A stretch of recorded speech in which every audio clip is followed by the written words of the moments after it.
il nous reste à faire maintenant les exercices 3, 4 et 5 où il faudra construire des parallélogrammes. Ça va être différentes manières, on va voir. Donc commençons par l'exercice 3. On vous dit ZEST est un parallélogramme de centre O tel que ZE égale 9 cm, OE égale 5 cm et ES égale 6 cm. On commence toujours par faire une figure à main levée. Donc, on trace un parallélogramme quelconque. On l'appelle ZEST, Z-E-S-T. C'est une figure à main levée. On sait que ZE mesure 9 cm. Alors, le centre du parallélogramme, c'est le point O. Donc, on va placer le point O. Le point O, il est ici. OE égale 5 cm et ES égale 6 cm. C'est ça toutes les informations que l'on a. Ok? Alors maintenant, déterminer les... Ah là, on n'a pas à tracer une figure dans celui-là. C'est ici qu'on va tracer des figures. Ici, on doit trouver des longueurs. Alors, ils nous disent d'abord déterminer la longueur ZT.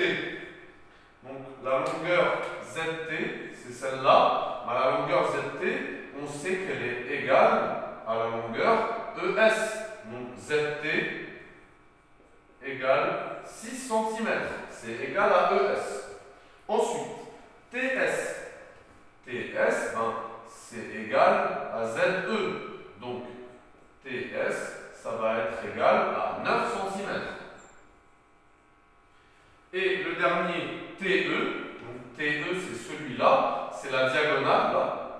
Alors nous on sait que les diagonales se coupent en leur milieu, donc on sait que TO va être égal à OE. Et on sait que OE c'est 5 cm et OT ça doit aussi être 5 cm. Alors donc TE ça va être égal à combien? Alors, TO c'est 5 cm et OE c'est 5 cm. Donc, TE c'est 5 plus 5. 5 plus 5 égale 10 cm. Voilà pour l'exercice 3. Maintenant, l'exercice 4, où ici, on va devoir construire un parallélogramme. Et ici, on ne donne aucune information sur le parallélogramme. L'exercice 4 n'est pas très intéressant. Je vous ai demandé de le faire. C'est bien si vous avez essayé et réussi. On va le faire très rapidement, je vais vous montrer comment on le fait. Placez 3 points A, B et O non alignés, ça veut dire qu'ils ne sont pas les trois sur la même ligne. Donc on va placer par exemple ici A, ici B et ici O. Et ils nous disent non, en fait le O, je vais le rapprocher un peu pour que j'ai la place. Donc le point O, je vais le faire ici. Voilà le point O. Et ils nous disent construire le parallélogramme A, B, C, D de centre O. A, B, C, D. Quelque part ici il y aura C, quelque part ici il y aura D. Et c'est un parallélogramme de centre O. Ça veut dire que là où il se coupe ces diagonales, c'est en haut. Donc si je trace là par exemple BO comme ça, si je trace BO et que je la continue comme ça, et je trace AO et je la continue, donc déjà on a AB. Alors si je fais AO comme ça, ça, c'est le milieu du parallélogramme, c'est le milieu de la diagonale. Donc, si je prends la même longueur AO ici et je la répète là, et bien ici, j'aurai le point C. Et si je prends la longueur BO et je la répète là, ici, j'aurai le point D. Et donc, je peux tracer mon parallélogramme. Vous, si vous l'avez fait avec la règle et les instruments de géométrie. Donc chez vous, ça donne exactement un vrai parallélogramme. Moi, je l'ai fait à la main, donc c'est pas propre, c'est pas juste. Donc normalement, vous placez 3 points A, B, O. Puisque O, c'est le centre du parallélogramme, vous tracez BO, vous tracez AO, vous reprenez la même longueur là, vous avez C, vous reprenez la même longueur là, et vous avez D. Après, vous pouvez tracer votre parallélogramme. Donc voilà pour l'exercice 4. Maintenant, l'exercice 5, je vais effacer ça.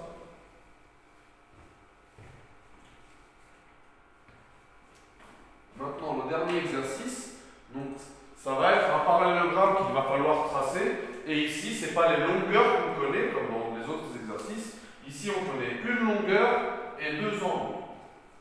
Donc on va voir comment on le trace. Nous, on a vu dans les exercices 1 et 2, dans l'exercice 2, comment tracer un parallélogramme quand on connaissait trois longueurs. Ici, on connaît une longueur et deux angles. C'est l'autre possibilité. Alors, d'abord, faire une figure à main levée, puis la compléter en utilisant les propriétés. Donc nous, on va tracer un parallélogramme à main levée truc. Je vais faire en haut ici. Voilà un parallélogramme à main levée. TRUC. TR égale 6 cm. RTU, l'angle en T, ici, RTU, pas RTC. Attention, RTU, c'est cet angle-là. TU, c'est une diagonale. RTU. Le U, il est de l'autre côté. Donc, c'est cet angle-là qui fait 30 degrés. Ça, c'était les 6 cm de TR. Et l'angle UCT, cet angle-là, il mesure 106 degrés. Voilà toutes les informations que l'on a. Maintenant, on va les compléter avec les propriétés du parallélogramme. Donc, on va savoir, puisque TR égale CU, donc CU sera égal à 6 cm. Si cet angle-là fait 106, ça veut dire que cet angle-là aussi va faire 106, parce que c'est des angles qui sont opposés. Qu'est-ce qu'on peut mettre d'autre tout de suite comme information? Il y a plein de choses, mais si on utilise seulement les propriétés du parallélogramme, je crois qu'on va seulement écrire ça, on ne va pas écrire plus que ça pour le moment. Maintenant, ils nous disent construire en vraie grandeur le parallélogramme TRUC. Donc la seule chose qu'on peut faire au début, c'est de tracer TR. Donc d'abord, on va tracer le côté TR. On trace un segment TR qui mesure 6 cm. Pas la peine d'écrire 6 cm. Donc on trace TR. Ok? Ensuite, pour placer le point U, on sait que l'angle ici, il va faire 106 degrés et l'angle ici, il va faire 30 degrés. Donc qu'est-ce qu'on fait? On prend notre rapporteur. On prend le rapporteur et on fait un angle ici, TRU de 30 degrés. Donc on prend notre rapporteur, on met le centre du rapporteur au niveau du point T et on fait un angle de 30 degrés. Alors 10, 20, 30. Ça va passer ici. Donc on peut tracer. Hop. Donc on sait que TU, ça va être comme ça. On ne sait pas exactement où sera U. Je crois que je peux même prolonger plus. Parce que l'angle qui va être ici, il fait 106 degrés. UCT, c'est comme URT. C'est deux angles opposés. Donc l'angle qui va être ici, là, il fait 106 degrés. Donc je dois faire un angle au niveau du point R. Pour placer le point U, je dois faire un angle au niveau du point R qui fait 106 degrés. Le rapporteur, voilà. Alors, au niveau du point R, on fait un angle qui fait 106 degrés. Donc, on met le centre du rapporteur sur R. 0, 10, 20, 1, 100, 106.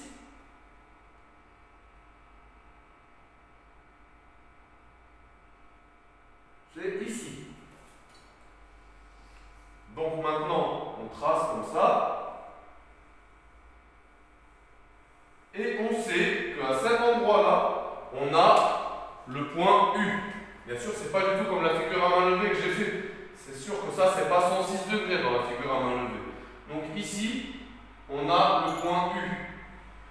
Donc maintenant, on a les côtés RU et le côté TR. Et bien, de l'autre côté, on va faire la même chose. Donc,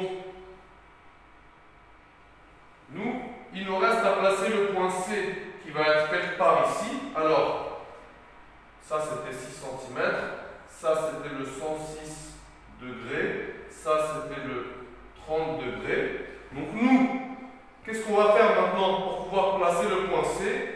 Alors, on sait que l'angle, si l'angle qui est ici c'est 30, ça veut dire que l'angle qui est là aussi ça va être 30. est-ce qu'on a besoin de cet angle-là? Oui, on va avoir besoin. On va en avoir besoin. Alors, oui, il y a des calculs. Je veux juste être sûr s'il y a des calculs à faire ou si on peut le tracer sans faire de calcul. On sait que ça fait 6 cm, mais ça ne va pas nous aider du tout. Alors, qu'est-ce qu'on sait sur les angles?